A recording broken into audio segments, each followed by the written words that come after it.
भ्रांती माझी कोण निवारण करेल? हे मला दयाळू संत मला कधी भेटतील?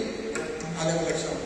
कारण हे जे कर्म आहे ना, याच्यातून संचित तयार झालं आणि संचित होण्याकरता पुन्हा मी लक्ष ठेवायचा संसार बघून सुद्धा सरत नाही.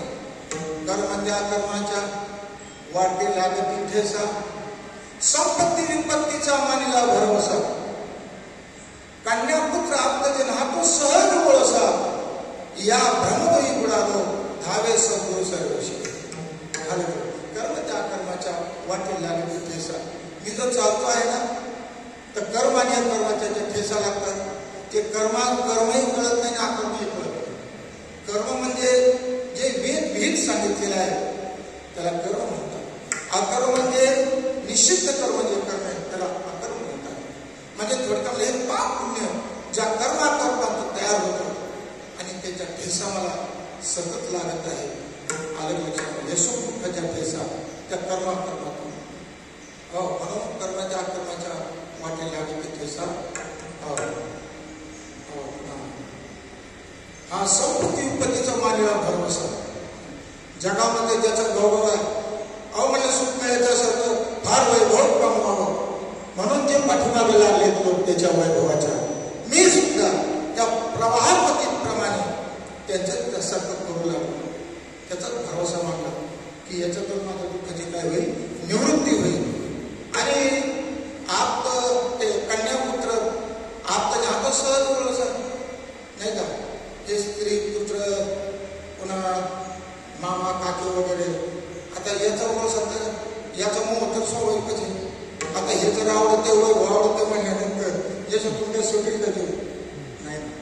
म्हणून या भ्रमदोही बुडालो, ही मायारूपी नदी, याच्यामध्ये भ्रमरूपी डोह इतकं खोल आहे आणि या आसक्तीने या मोहाने मी त्या भ्रमरूपी डोहामध्ये बुडून गेलेलो आहे. तरी हे गुरुदेवा म्हणजे तुम्ही या भ्रमडोहातून काढणारे आहात. म्हणून हे धावे सद्गुरु सर्वेश. पण सद्गुरु कशात सर्वेश, सर्वांचे ईश आलं, सर्वांमध्ये श्रेष्ठ आहे. म्हणून तुम्हाला म्हणतात म्हणून जाणे त्याने करू भाजी त्याने कृतकार्य होईल, देश सिंची देश शाखा पलव संपुष्टी. कारण सद्गुरु म्हणजे कोण आहे? सकळ देवाचे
संशयाचे श्रेणी छेदेचे या भ्रमातून त्याला निवृत्त करू शकत नाही.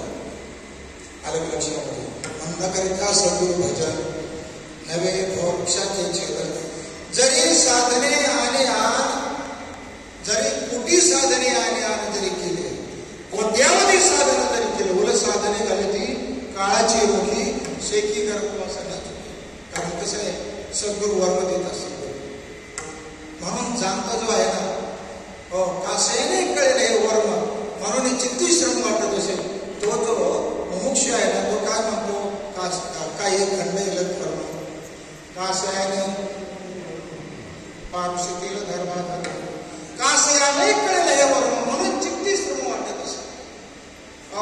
गुरु महाराज यार वर्म नाही खावी त्याने ब्रह्म कशी वागले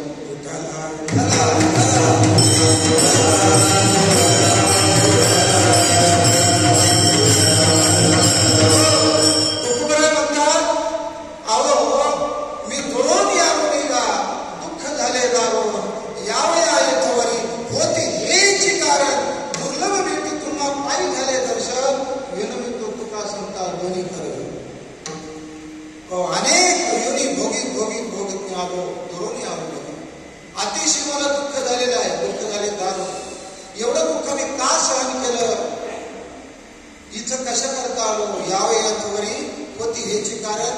इथं येण्याला एवढंच कारण आहे की तुमची जी दुर्लभ भेट आहे ती मला होणार आहे, आणि दुर्लभ भेट तुम्हा पायू झाले दर्शन. आता तुमचं मला दर्शन झालेलं आहे. विनवितो तुका संता तुम्ही कर जोडून.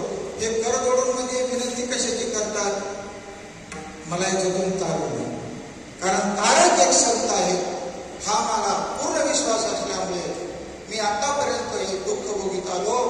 आणि आता तुमची मला भेट झालेली आहे, तरी आता तुम्ही काय करा, मला तारा, मला याच्यातून काढायचं, भाव दुःखातून काढा, या संसार दुःखातून काढा. आता ज्यावेळेला अशी प्रार्थना तो जीव करतो, त्यावेळेला श्रीगुरु काय करतात, अरे अरे बोध दिला माझं सांगा,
आले आणि त्यांनी माझ्या मस्तकावर आणि मला बोध दिला माझं सांगते मार्ग काढला नीट. आलं लक्षात? परमात्म स्थिती प्राप्त होण्याचा नीट मार्ग मध्ये द्या, बाकीचे मार्ग नीट नाही. आलं लक्षात? अन्याकडे घेऊन जाणारे, लोकांतराला घेऊन जाणारे हा नीट मार्ग आहे.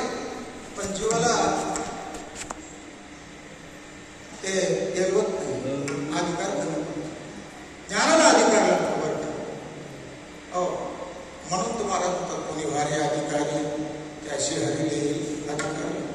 अधिकाराशिवाय ज्ञान कसतच नाही. ज्याला अधिकार आहे ना त्याला वेळच नाही. ज्यावेळेला बोध दिला, मला सांगायचं नुसता बोध केल्याबरोबर प्रबोध झाला. असे माऊली सांगतात आपला अनुभव. साधू बोध झाला, दिला आई समोर आला, कापुराचे वाक्य उजळले होते, काय समाप्ती झाली द्यायची. प्रबोध झाला म्हणजे काय? साधू बोध झाला, नरून या केला, काहीच बोललं नाही, बाद झाला सगळा आणि खाली देऊन परमात्मा राहिला. काहीच समोर आला अनुभव. सोहमते जास्त आवले, अलग लक्षात. सोहमते जास्त आवले, सांगत्याचे सांगणे खुंटले आणि दृष्टस्वेशी गेले दृश्य आले त्या लक्षात. अशी स्थिती झाली, याला प्रबोध म्हणतात. तर नाथ महाराज बोलतात आपल्या रामायणामध्ये की अनादि ऐक्य प्रसिद्ध होऊन ठाके सच्चिदानंद ऐसा हा प्रबोध अतिशुद्ध शिष्य पावा. अलग लक्षात. अनादि ऐक्य प्रसिद्ध, जीव ब्रह्माचं ऐक्य अनादि प्रसिद्धच आहे. सर्व वेदही सांगतात, शास्त्रही सांगतात, संतही सांगतात. वेदही सांगतात जीव ब्रह्मही म्हणा आपण, वेदही सांगतात, शास्त्रही सांगतात. अलग लक्षात. पुन्हा संतही सांगतात. चला माऊली काय बोलतात?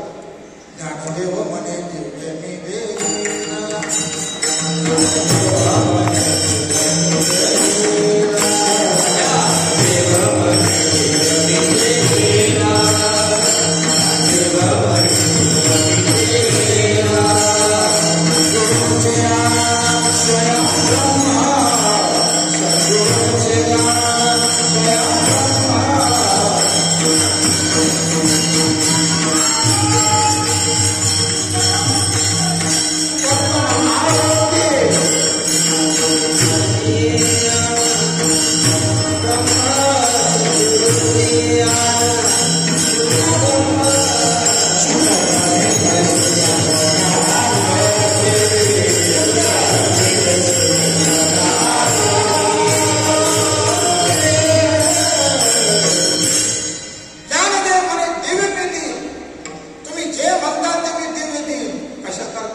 हे नंदी तू हे गवत खा. लगेच नंदीने तोंड उघडून गप्पा ते गवत खाऊन त्याला धैर्य दे म्हणजे साक्ष. तसं माऊली म्हणतात अरे तुम्ही मला कशाची साक्ष द्यायला सांगा, मी तुम्हाला ते दिव्य देईल, तुम्ही साक्षात करा. तुकाराम म्हणतात देवाची वर देवाची वर देवाची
ज्ञानदेव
मदाला सुद्धा पुत्राला उपदेश करताना बोलतो, अरे रे मदालचा सोहम बोलतोय बाळा, नीच दृष्टीने जपा लक्ष लागू दे बाळा. अरे तू देहोम नाही, तू सोहम आहेस. म्हणून ही सोहम म्हणजे काय? ज्ञानदृष्टी आहे. या ज्ञानदृष्टीतून तुला पहा आणि पाहून अखंड त्या मुक्त स्थितीमध्ये आलं लक्षामध्ये. तात्पर्य मला सांगायचं, श्रीगुरूने काय केला? बोध दिलेला आहे. बोध, त्याला तो बोध म्हणजे काय? हा मोठा विस्तार नाही, मोठं काही करून घे उदय होते दिशा असं आहे. तेच माऊली या रूपकाच्या रूपाने पहिल्याच्या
हे अध्यात्म झाडणी करण्याकरता ते प्रगट झालेले भक्ताला अवश्य निर्वाणी आनंदी असा तो शरण जातो सद्गुरूला, त्याला ते काय करतात, पावतात आणि जायचं जोगोबा जोगोबा मागे द्वैत सारुणी माळा माळ घालायची, पण कशी श्रीगुरूंनी जो बोध केलेला आहे तो द्वैताचं केलं का अद्वैताचं केलेलं आहे? अद्वैताचं केलेलं आहे. भाग्यवान आहे या ठिकाणी जमलेले. अरे तुम्हाला अद्वैताचा बोध आहे, कोणाला अद्वैताचं काय भानगडच माहित नाही. अद्वैताचे जेवढे रमलेत ते तो देव आणि मी भक्त बर, आणि मग भजन करायचं पूजन करायचं त्याच्यामध्ये आयुष्य विकून दिले, परंतु अजून हा मार्ग सापडलेला नाही. आणि तुम्हाला सापडलं म्हणजे भाग्यवान आहे. एवढंच आहे, त्याची मोज राखली पाहिजे.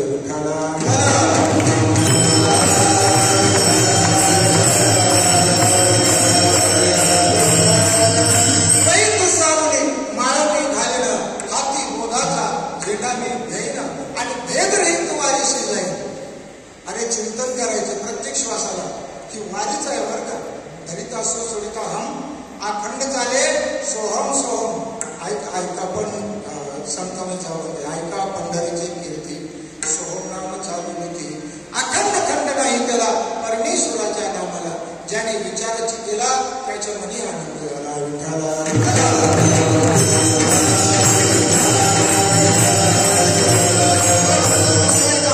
अजपावृत्ती करुणे निवृत्ती द्वायू प्रवृत्ती संत संगी, त्याचे नाम आले त्याचे नाम आले प्रपंच मोरे आपल्या. हे अजप आवृत्ती या पद्धती चालू आहे ना. हो, आणि हे संत संघामध्ये कळते आवृत्ती कशी करायला. आलं लक्षामध्ये. द्वायू प्रवृत्ती संत संगी, हो, हे प्राकृत भाव सगळे धुवून टाकले पाहिजे. अंतकरण शुद्धी त्याला म्हणतात, त्यालाच हरी म्हणतात. हरी म्हणजे जो हरण करतो आणि बहिर्मुखतेचं हरण करतो, हा संसार दुःखाचं हरण करतो, अज्ञानाचं हरण करतो, तत्काली सगळंच हरण करतो, म्हणून त्याला हरी म्हणतात. असं जे काही दिलेलं वर्म आहे, आलं लक्षामध्ये. म्हणून हे वर्म हो ज्यावेळेस शिकून देतात त्यावेळेला एवढे शिकून लावले द्वारे, म्हणजे हे आता मी सांगितलं काय रूपकाच्या द्वारे. जसं दारामध्ये आपण काय करतो, रोप लावतो बेल मोगऱ्याचा, आणि तो असा वाढतो फार घराच्या वर जातो आणि असं दारही शोधून दिसतं बरं का. असं सुगंध येतो आलेलं बघ काय मस्त फार सुगंध येतो. थोडक्यामध्ये सांगायचं तात्पर्य की तसं हे कर्णरूपी द्वारामध्ये लावलेलं आहे. म्हणून जोपर्यंत या कर्णरूपी द्वारामध्ये श्रीगुरू महाराजांचा उपदेश करत नाही तोपर्यंत आपण स्वीकार होतच नाही. आलं का लक्षामध्ये. थोडक्यामध्ये श्रीगुरू काय करतात, म्हणजे कानामध्ये महावाक्याचा उपदेश करतात. हे लावलं म्हणजे कुठं लावलं, हे लावलं कानाच्या द्वारामध्ये करतात. हो, पण गंमत अशी त्याची मूळ खाली गेली पाहिजे ना, म्हणजे त्याचा भाव अंतःकरणामध्ये जागृत झाला पाहिजे, अशी गोष्ट आहे. म्हणून हे मनाच्या काय ऐकले बोल बुद्धीच्या डोळा देणे चित्ताची ऐकावे साठो वाटे. अरे ऐकायचं म्हणजे कान पिटावे, हे बोल मनाच्या कानी ऐकले, हे मनाच्या कानाने ऐकले पाहिजे. आणि बोल बुद्धीचा डोळा देखील, म्हणजे हे जे बोल सांगितलेलं आहे ते बुद्धीच्या डोळ्याने, म्हणजे विचार खूप बुद्धीने त्याचा निश्चय केला व बुद्धीने पाहिलं पाहिजे. काय दिलंय, लोक नुसतं करायचं म्हणून करायचं तसं नाही. हो, हे काय दिलंय हे फार महत्वाचं आहे. हो, म्हणून समर्थ म्हणतात बरं का, हे तुम्हाला जे दिलेलं आहे ना ते अतिशय श्रेष्ठ आहे. हे म्हणजे वेदशास्त्राचं पुराणाचं मंथन करून हे दोन्ही तुमच्या हातात ठेवले. महावाक्य म्हणजे काय, शब्द हा पाऊसाला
4 वेदाचे 4 महावाक्य आणि आचार्यवान पुरुषोवेद सद्गुरुसदेव पंचवेद आहे त्यांचं महावाक्य आहे.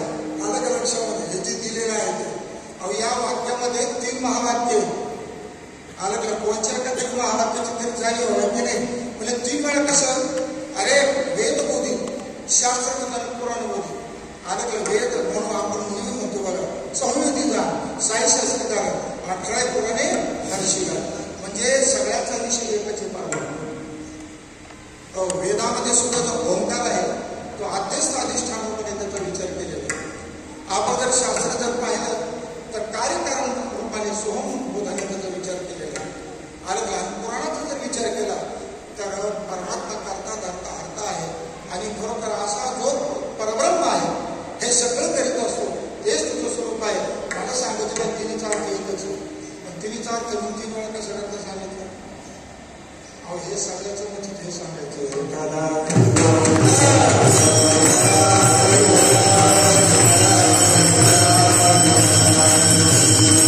महावाक्याचा विचार होणं अतिशय गरजेचं आहे बरं का. नुसतं झोपून चालणार नाही. महाउपदेश भला अरे जपची नाही बोलला ती तिचा विचारच केला पाहिजे साधके. अरे भलामध्ये उद्धार करणारा असेल धर्म आहे परंतु नुसता जप नाही. आता जप कोणासाठी आहे त्याला कळतच नाही.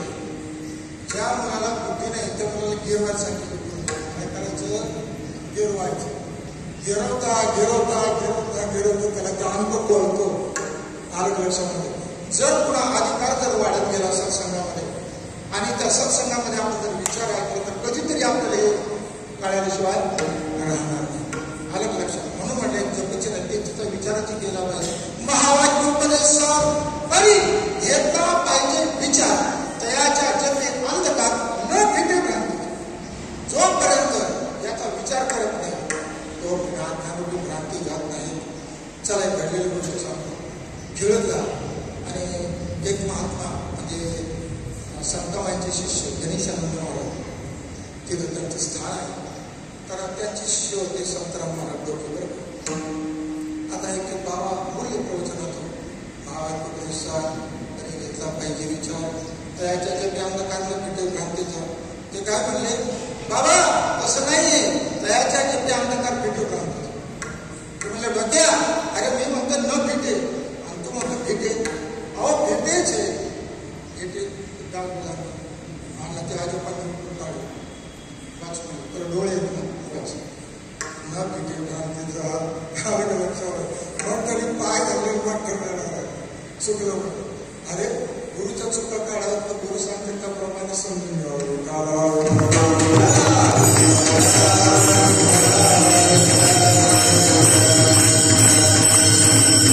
हे महावाक्य जे आहे अनादी जीव आणि परमात्मा यांच्यामध्ये जी भेदभ्रांतीची जी कल्पना आहे ही कल्पना या महावाक्याद्वारे निवृत्त होते. बाकी कशाने होणार नाही. म्हणून या ज्ञानाला फार महत्व दिलं आहे. जरी खूप कल्मशाचा आगर भ्रांतीचा सागर मोहाचा डोंगर होऊन असेल तरी ज्ञानशक्तीची निपाडे त्या अवघेची दाखवकडे ऐसे सामर्थ्य से चोकडे ज्ञानी. अरे किती का काळात तू भ्रांत असेल डोंगरचे डोंगर जरी तू काही जरी असेल पण या ज्ञानाच्या शक्ती अगदी काहीच नाही. हो अहो जो प्रलय काळातला जो जलाचा सगळं जन्म होऊन जातो सृष्टी पण तो वडवाळा नाही संपूर्ण त्या पाण्याला गिळून टाकतो खातो. त्याला गवताची पिंडी जाळायची का तो वडवाळा लागेल. अरे तसं जो आवरण गोष्टी मुक्त करतो त्याला मन दूर करायची आवड आहे.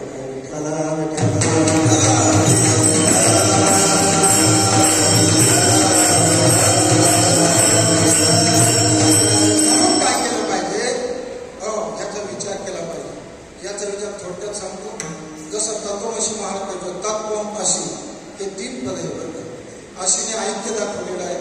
तत् म्हणजे ईश्वर वाचक आहे. तो हे जीव वाचक आहे. आता तू जीवाला सांग तू ईश्वर आहे पण हे कसं आहे जीवाचे धर्म वेगळे पुन्हा ईश्वरच नाही. ईश्वर कसा आहे व्यापक आहे जो परिचित आहे. ईश्वर कसा आहे माही आहे जीव आत्मा माहीत आहे. विचार केला तर ईश्वर व्यापक आहे. ईश्वर सर्वप्रथम आहे आपल्याकडे प्रदेश हा काय प्रदेश असो व्यापक आहे, जीव परिच्छिन्न आहे.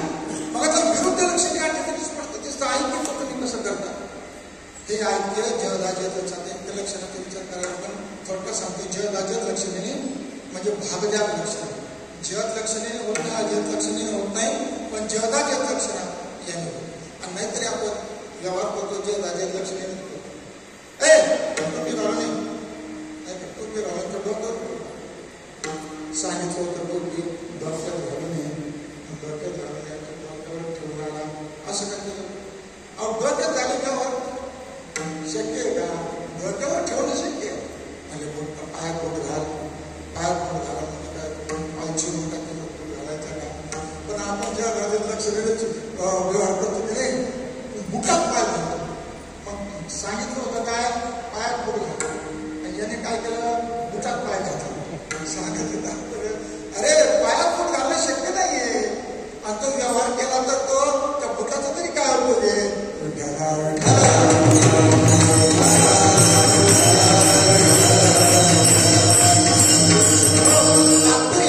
श्रीगुरु काय करतात मग आता जगदात लक्षणे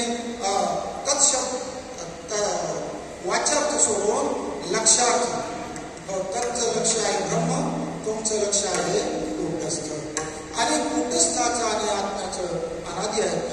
कूटस्थ ब्रह्मनो भेदो नामतो नच वस्तुतः. कूटस्थ ब्रह्मनो भेदो नामतः. याचं नामता भेद आहे, वस्तुता भेद नाहीये. नच वस्तुतः वस्तू एकच आहे, पण उपाधीमुळं त्याला ब्रह्म. या ब्रह्माला म्हणजे बृहत म्हणजे व्यापक. त्या ब्रह्मांडाच्या संबंधाने ब्रह्म म्हणतात आणि या पिंडाच्या संबंधाला आत्मा म्हणतात. वस्तू एकच आहे अलग लक्षामध्ये आणि याचा अनादि आहे. तात्पर्य मला सांगायचं अशी या शब्दामध्ये त्यांचं ऐक्य म्हणजे जीव ब्रह्मरूप आहे. कारण हे जे काय उपाधीचे धर्म विरुद्ध जो भाव उत्पन्न दिसतो आपल्याला. कारण ईश्वराची उपाधी काय कल्पना विद्या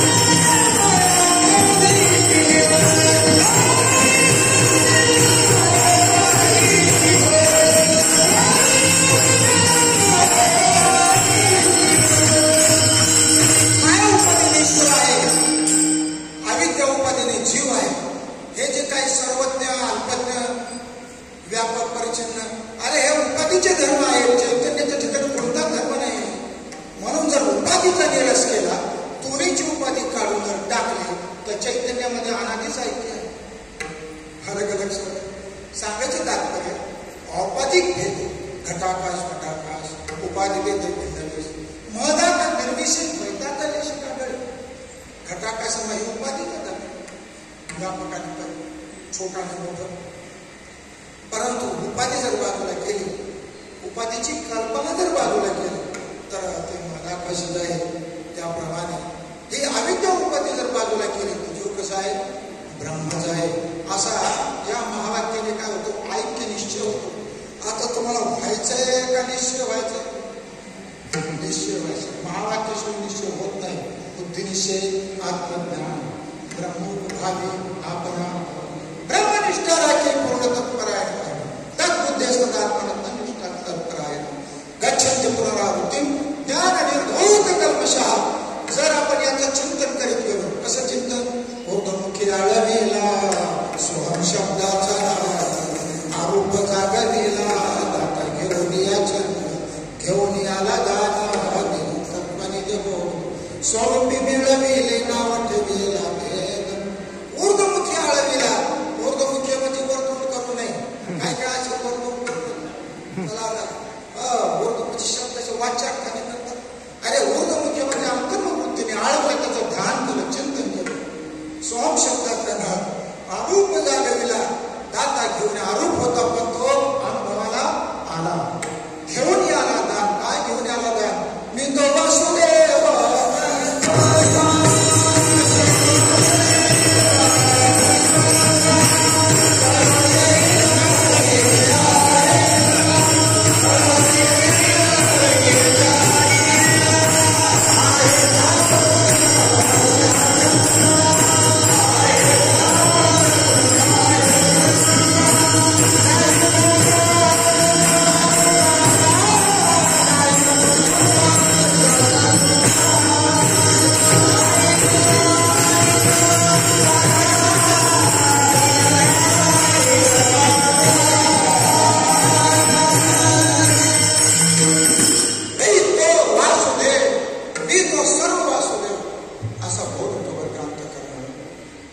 सोम या नावाने परिच्छिन्नता जाते. आलं लक्षात? हे जे वेगळं पण होतं ना ते संपलं नाही. तात्पर्य म्हणून महावाक्याचा बोध फार महत्वाचा आहे. नाही कळत ना, अहो धोका, चिंतन करा, वारंवार ऐका. तब चिंतनम तत्कथनम तत्वान्योन्यम प्रमुदलिती ब्रह्मापेक्षा. चिंतन तेची कथन ही तेची बोधई परस्परास ऐका हाची ब्रह्माज्ञा. म्हणजे कुठपर्यंत करायचं? एवढी घाई असते गुरु व्हायचं. कुठपर्यंत करायचं? अरे जवळ पर्याय भूक निवारी शिवी आणणार. जोपर्यंत जसं जेवायला बसलेला आणि जोपर्यंत तृप्ती होत नाही तोपर्यंत जेवतच राहतो. त्याप्रमाणे जोपर्यंत ती प्रबोधाची स्थिती येत नाही त्याच्यापुढं निजबोधाची आहे, त्याच्यापुढं महाबोधाची आहे.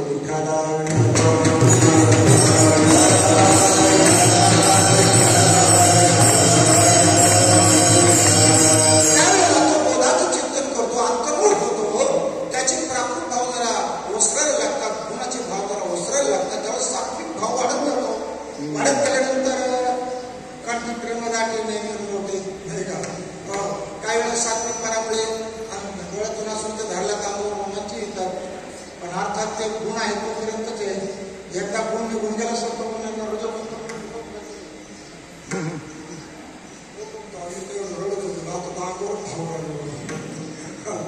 गेला करोड. म्हणून ते ज्ञान वैशिष्ट्य असे मुख्य ज्ञान ते आणायचे. हे तो प्रकृतीचे विशेष मिळवा. मला हे प्रकृतीपर्यंत बसत नाही पूर्णपणे, तोपर्यंत खरं नाही लागत. आता चला, नाही पेक्षा बरे पण खरं नाही.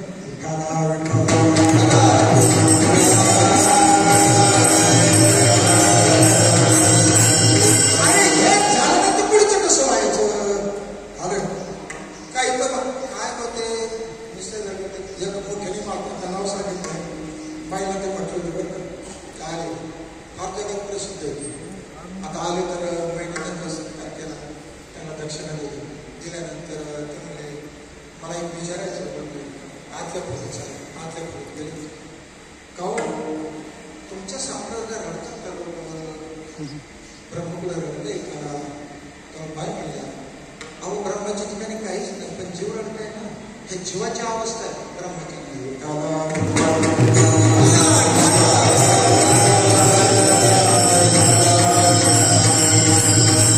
जीवाची अवस्था साथ सांगितलं का नाही?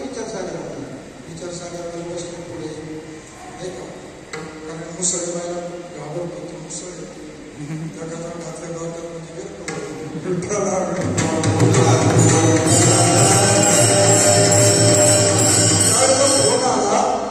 मुसळे व्हायचा. अहो म्हणे असं बाबांची पुण्यतिथी आणि तुम्ही त्यांना आपले भोसले बाबांचा तुम्हाला फोन येईल तर त्यांना कार्यक्रम द्या बरं का, त्या बरं का. ते म्हटल्यानंतर मला भीतीच वाटली. मी म्हणलं द्यावाच लागेल, कारण काय सुजाता चांगलं आहे बा, मुसळे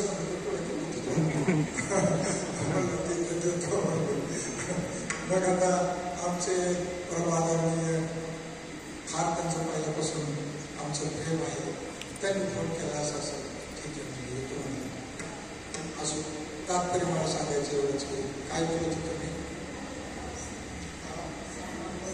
हा जीवाची अवस्था.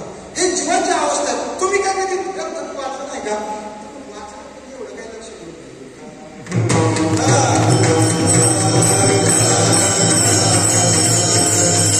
कारण सात्विकाचा पाहणा थोडा जरी आला याचा अर्थ झाला असा त्याचा अर्थ नाही.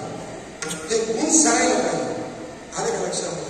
आता ही जी अवस्था आहे, जसं वाचा काय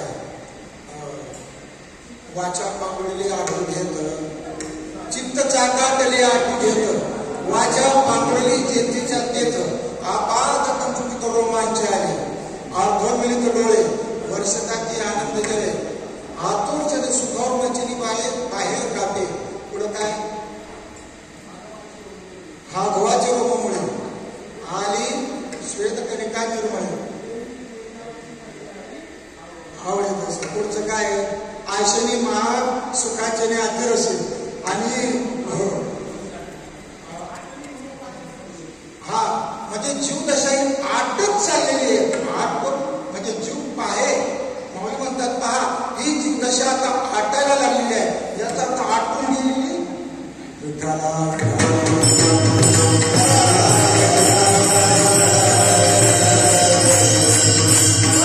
ही जीवदशेची आठवी होत चाललेली आहे. म्हणजे काय आपण जीवदशा संपलेली नाही. ज्या दिवशी जीवदशा कधी जाईल जेव्हा ती स्वरूपामध्ये वृत्ती तन्मय होऊन जाईल नाही का. म्हणून तो म्हटलेला आहे निरखित निरखित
असो निराश स्थूल देहाचा आता महाराजांचं तेच चाललंय सगळं आत्मबोध. फार सुंदर आहे बरं का. त्या आत्मबोधाचा विचार फार महत्वाचा आहे. स्थूल देहाचा निराश, सूक्ष्म देहाचा निराश, कारण देहाचा निराश, महाकारण देहाचा निराश, शून्याचा निराश आणि शेवटी या स्थूल देह जो पंचभूताचा आहे याचा साक्षी मी आहे. सोहम म्हणजे काय? सोहम नव्हे वारा, सोहम नव्हे पंचभूताचा पसारा, सोहमच्या विचार अनुभवी जाणती. हो आहेत माझ्या लक्षात अजून सोहमच्या विचारा अनुभवी जाणती.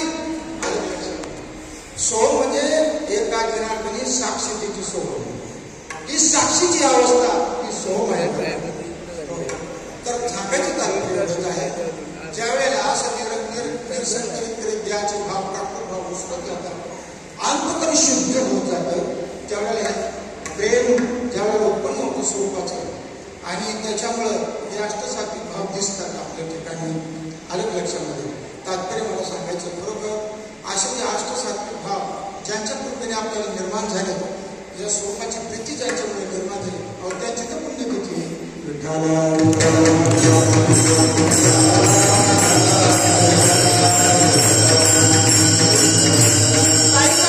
तुम्ही जेवढा प्रवास केलाय तेवढा काही थोडा नाही, पण अंतर्मुक्तीचा केला. अंतर्मुक्तीचा केलाय ना, ज्ञानाचा प्रवास केलाय ना, तो तुम्हाला पुढे केली. योग बल तुमचं वाया जाणार नाही. असो सांगायचं तात्पर्य एवढंच आहे. म्हणून हे जेव्हा हे पूर्वी ओवी दिली होती अनादिराय प्रसिद्ध होनी ठाके सच्चिदानंद. होनी ठाके म्हणजे त्या स्थितीला तो पूर्ण काय होतो प्राप्त होतो. ऐसा हा प्रबोध अतिशुद्ध शिष्य पावते. नाथ महाराज म्हणतात असा हा प्रबोध म्हणजे अशी स्थिती जी आहे. आलं लक्षामध्ये आत्ममार्गाने साधन झाला त्याप्रमाणे अतिशुद्ध शिष्य पावते. अतिशुद्ध अंतकरण शुद्ध झालेलं आहे त्यांना ही प्राप्त होते. आलं लक्षामध्ये. आणि ज्या वेळेला तो उन्मनी मन निवाले, मन मनपणाने राहिले नाही, पाहता परब्रह्म भासले, आता मी तो परब्रह्म आहे अशी अनुभूती त्याला आलेली आहे. त्या स्थितीमध्ये तो गेलेला आहे. त्या स्थितीमध्ये तो जातो, त्याला म्हणतात प्रबोध. आलं लक्षात आले. हो म्हणून तर मौलिक प्रबोधाची अवस्था ही पहिल्या चरणामध्ये सांगतात. जीवले स्वरूप लाविले द्वारे त्याचा विनोद गेला गगनावरी. ही गगनावरी मध्ये प्रबोधाची स्थिती आहे. कसं बरोबर म्हणतात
आलं लक्षात आणि तोच मौलिक विषय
तशी ही अवस्था जेव्हा होते ना आणि याच्या पुढची निजबोधाची अवस्था आहे.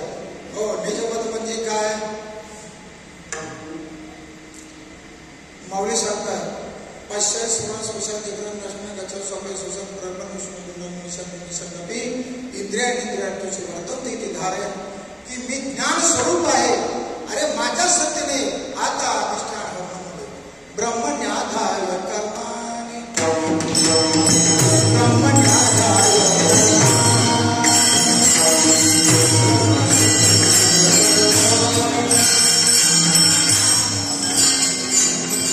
ब्रह्मण्याधाय कर्माणि संगम तत्वा संगम तत्वा करोति लिप्यते न सपापेन पद्मपत्र विवामसा.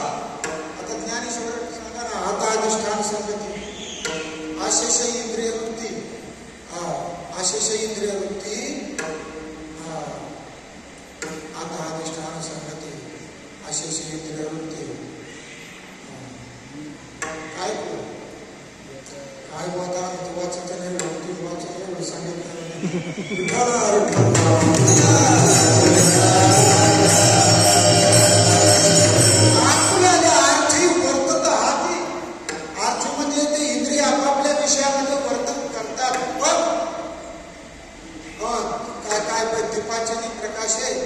गृहीचे व्यापार जैसे काय आता ते तसं काय बोला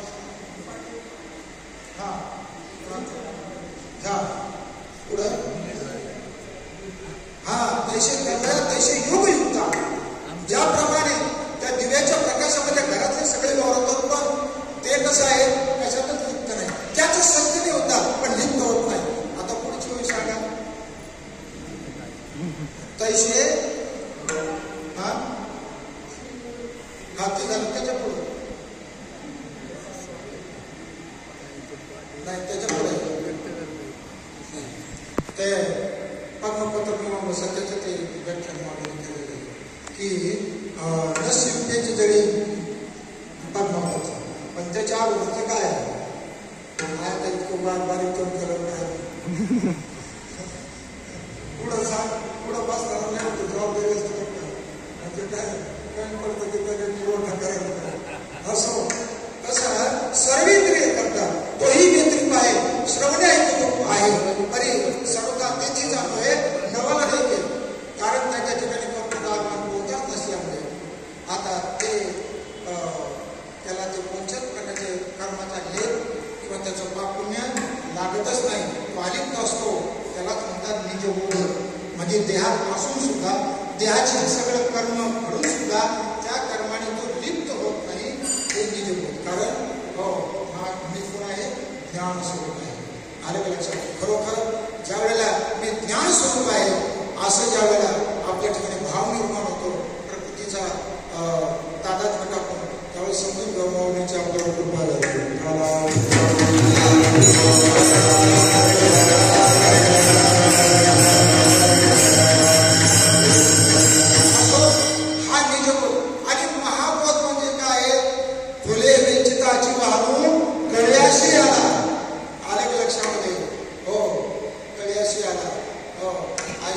नाचे म्हणे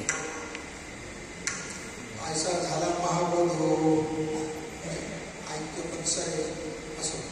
म्हणजे थोडक्यामध्ये ज्याच्यामध्ये द्वैत राहिलेच नाही पण अद्वैत राहत नाही आणि केवळ असं आहे तो तुका म्हणे जय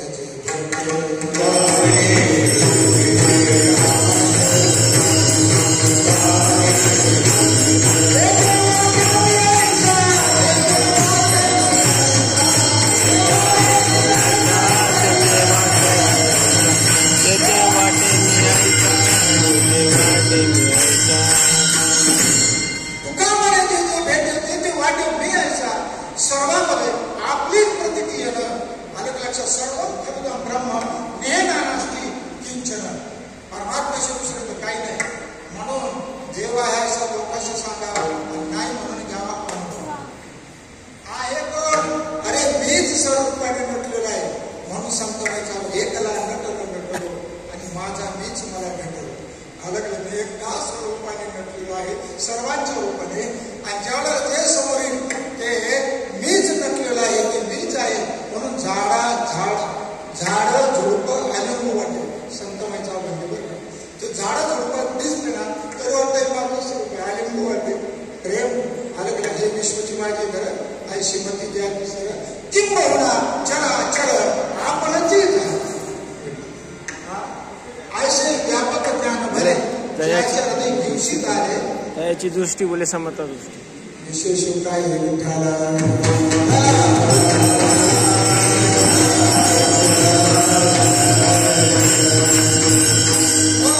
जयाची सुखाशी चढावा जयाची असं नाही.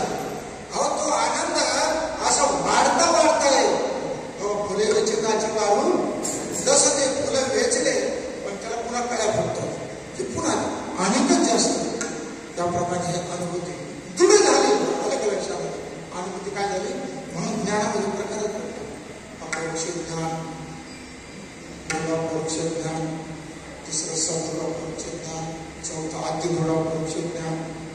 हे 4 प्रकारे महात्मा असो की म्हणून एखाद्याने मला प्रश्न केला होता महाराज प्राप्त पुरुषे इंद्रिय लावली तरी आक्रमला जातो ते संसार के प्राप्त पुरुषाला संसार करत नाही याला कसं काय आपल्याला. अहो ते अपरोक्ष ज्ञान झालं. अजून मानून उदाहरण दिलं अजून आप टिकली नाही जरा थोडीशी गुणच आहे तोच उलटा वारा सुटला आणि फाटका करून याप्रमाणे अजून त्याला त्याचं ज्ञान दृढ झालेलं नाही. आणि अदृढातम ज्ञान जे अदृढ ज्ञान असतं ते नाश पावत असतं. अलग लक्षात म्हणून आता मला ज्ञान झालं आता काय नाही का आता कसं राहिलं कोणी कोणी शिकवलं लोक काही करतात. अरे ज्ञानाची दृढता महत्वाची. ते ज्ञान काय झालं पाहिजे सदृढ झालं पाहिजे. सदृढच्या पुढं अतिदृढ झालं पाहिजे. अतिदृढ झालं पाहिजे. अतिदृढ झाल्याची माऊली सांगतात बरं का जेव्हा आपण त्याच्यामध्ये काय का आधी माझी पडल्या शस्त्रे का शस्त्रे तोडल्या का आधी माझी पडल्या आत्मसुखी पडल्या चिवच नाही.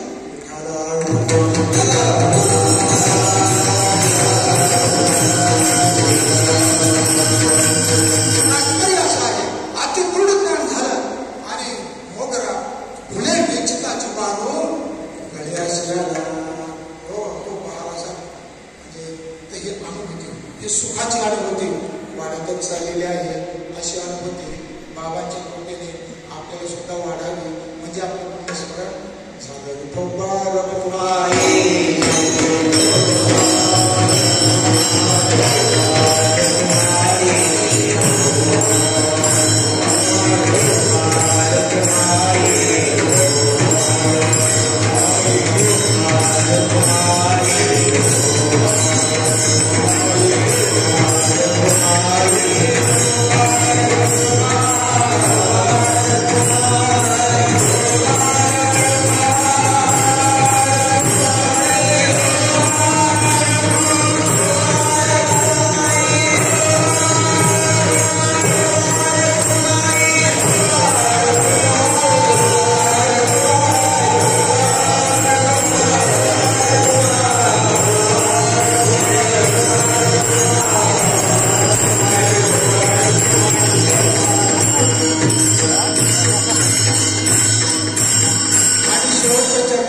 जीवन